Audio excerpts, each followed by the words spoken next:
अस्सलाम वालेकुम वरहमतुल्लाहि वबरकातुह। रोम के बादशाह ने अमीरुल-मोमिनीन हज़रत उमर बिन ख़त्ताब रज़ियल्लाहु ताला अन्हा को ख़त लिखा कि मेरे सर में हर वक्त दर्द रहता है, कोई इलाज बताएं। तो अमीरुल-मोमिनीन उमर बिन ख़त्ताब रज़ियल्लाहु ताला अन्हा ने एक टोपी भेजी कि इसे सर पर पहन लें। बादशाह जब टोपी सर पर रखता तो दर्द सर बंद हो जाता और जब उतार देता तो फिर शुरू हो जाता। इस बादशाह ने अज़राए ताज्जुब खोल कर देखा तो अंदर पूरी बिस्मिल्लाहिर्रहमानिर्रहीम लिखी हुई थी। बादशाह को यकीन हो गया कि यह शिफा बिस्मिल्लाहिर्रहमानिर्रहीम की बरकत से है। इस बरकत को देखकर वो मुसलमान हो गया।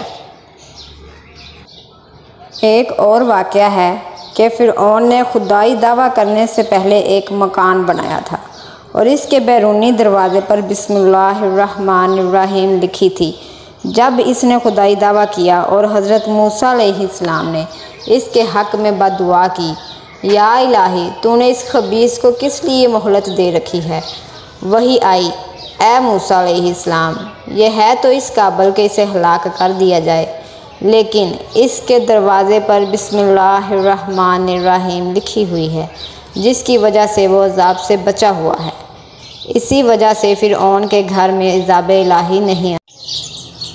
जब काफिर का घर बिस्मिल्लाहिर्रहमानिर्रहीम की वजह से बच गया, तो अगर मुसलमान जो कि अल्लाह ताला की तौहीद और इसके रसूल मकबूल सल्लल्लाहु अलैहि वसल्लम को सिदक दिल से मानता है और इकरार करता है, तो इसकी शान और मकाम क्या होगा।